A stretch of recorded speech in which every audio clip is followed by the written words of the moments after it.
Allan Kardec era racista? Em alguns comentários que ele produz, ele fala de raças inferiores, e em um texto específico do livro Obras Póstumas, intitulado Teoria da Beleza, no final ele diz: o negro pode ser belo para o negro como um gato é belo para o gato, mas não é belo no sentido absoluto, porque os seus traços grosseiros, seus lábios espessos acusam a materialidade dos instintos.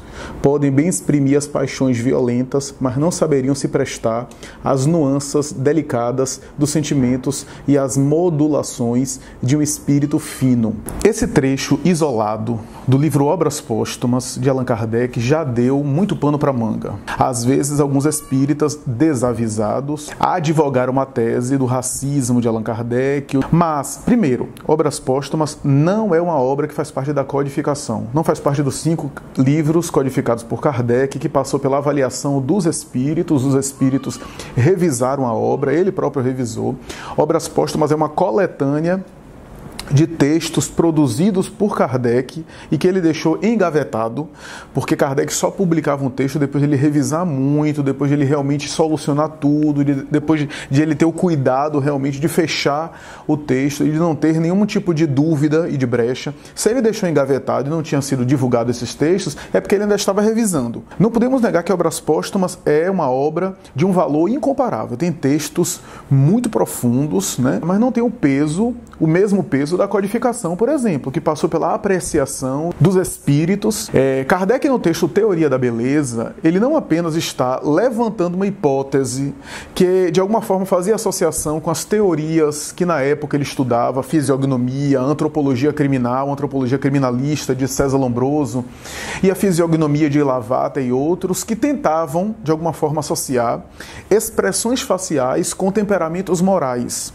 Embora, cientificamente, essas teses estão superadas, a conformação do crânio, a estrutura facial, que sugeriria a pessoa ser criminosa ou não e assim por diante, Kardec utiliza-se desses conceitos dizendo que em termos perispirituais e espirituais, deve haver algum tipo de influenciação, algum tipo de contribuição do temperamento do indivíduo sobre o seu semblante, sobre as suas expressões. Não podemos pegar isso ao pé da letra, no sentido absoluto da palavra, mas não podemos negar que se no mundo espiritual nós temos relatos de seres odientos, com raiva, com ódio, com volúpia, que imprimem no perispírito determinadas marcas, é possível pensar, à guisa de hipótese, que o indivíduo que cultiva determinados sentimentos no perispírito pode em algum momento influenciar o corpo, sem que com isso nós podemos, no mundo físico, diagnosticar quem é mais ou quem é menos evoluído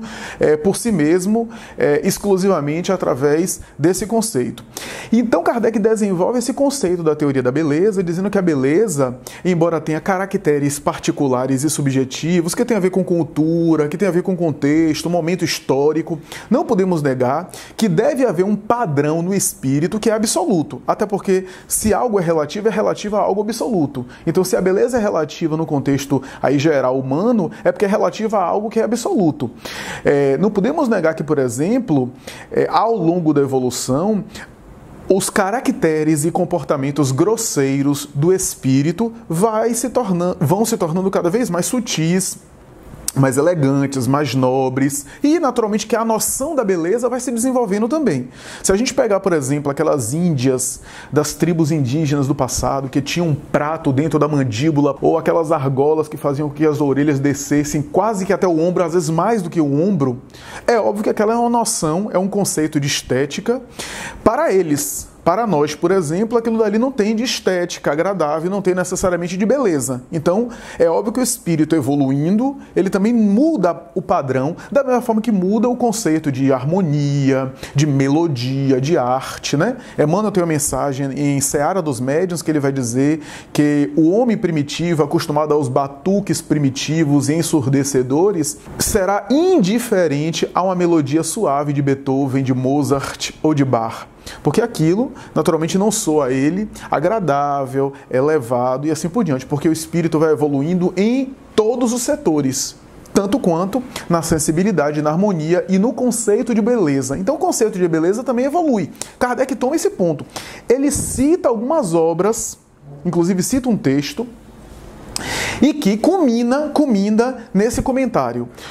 Na obra kardeciana, esse comentário está sem aspas, o que sugere que teria sido de Allan Kardec essa citação. Alguns estudiosos supõem que talvez a aspa tenha sido colocada errado e que ali fazia parte de uma citação de Kardec. Mas aqui não vamos especular muito, não vamos fantasiar muito. É tomar como princípio que Kardec foi que escreveu isso. Primeiro, na Europa do século XIX, na França principalmente, o que é que Allan Kardec conhecia como negro? Quando se falava em negro, era o pigmeu, era o homem da Nova Guiné, era um indivíduo antropófago, canibal, primitivo. Ele não tinha noção de outros seres humanos na época que pudessem ter características dentro da etnia negra e que não tivesse esses hábitos.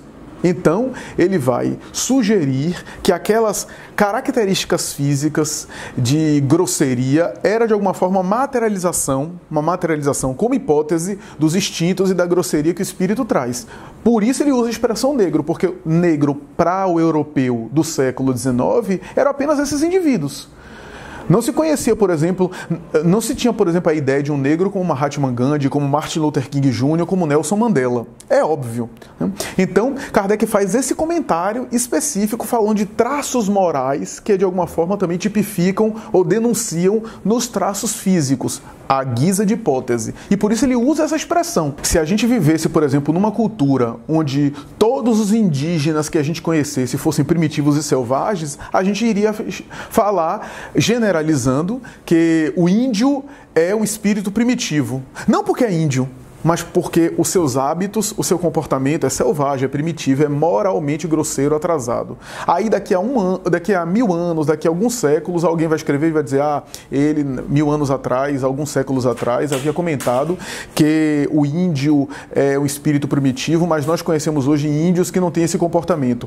Mas na época, no contexto em que eu estava inserido, era aquilo que eu conhecia. Então a gente tem que fazer esse tipo de consideração, essa ressalva. Se a gente for examinar a obra de Kardec no sentido geral, completo, e não apenas trechos isolados, nós vemos várias vezes na obra de Kardec, Allan Kardec dizendo que não há diferenças perante Deus de raça, de crença, de condição social. Em vários momentos ele vai falar que a família humana é uma só, independente das características fisiológicas serem diferentes. O espírito não tem cor, não tem nação, não tem pátria. Ele pode reencarnar como branco, como amarelo, como vermelho, como negro.